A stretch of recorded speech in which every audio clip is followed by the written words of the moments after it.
On July 4, 1826, the United States celebrated the Jubilee, the 50-year anniversary of the signing of the Declaration of Independence. But as the country celebrated, an eerie coincidence was unfolding. The two men most responsible for that independence were dying on this day, just hours apart. In Massachusetts, John Adams spoke his final words. Thomas Jefferson survives. He was wrong. Jefferson had already passed away at Monticello earlier that morning. This synchronized exit left future generations with the impression that the founders were a unified group who shared a single clear vision for the country. In truth, Adams and Jefferson were brilliant opposites. Their lifelong rivalry over the core nature of human beings provided the competing perspectives that would eventually define the American political divide. In 1776, the two men were an unlikely pair.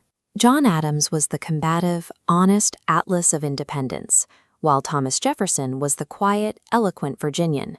They were pushed together by the threat of the British Empire. They didn't need to agree on everything. They just needed to survive. Adams pragmatically insisted that Jefferson draft the Declaration of Independence.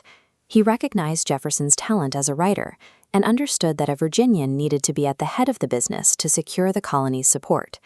The collaboration worked. The resulting document formally severed ties with Britain and launched a new nation. But the removal of the British threat exposed a different problem. They held opposing views on how to actually govern a free people. Their disagreement went deeper than policy. It was an argument about the fundamental nature of a human being. Jefferson was the optimist. He viewed the mind as a blank slate, believing people were born naturally good and improved by their environment. Humanity only suffered because of oppressive institutions. Remove those barriers, and people would naturally move toward total freedom. Adams disagreed. He was a realist who believed human nature was fixed, permanently driven by self-interest and a desire for status. He argued that natural inequality is inevitable. Without control, this leads to an imbalance of power and social chaos. His solution relied on structural constraints. He believed society required things like the separation of powers to keep human greed and inequality under control. This tension between Jefferson's belief in human potential and Adams' insistence on institutional guardrails established the conceptual framework for the American political tradition. By the late 1790s, these abstract ideas led to a real-world political war. In the election of 1800, Adams and Jefferson ran against each other for the presidency. The campaign was brutal. Adams used the Alien and Sedition Acts to suppress opposition speech, while Jefferson's allies used the press to launch relentless character attacks against the president. Jefferson won the election, but the hostility ended their friendship. They wouldn't speak to one another for over a decade. The first major transfer of power in the U.S.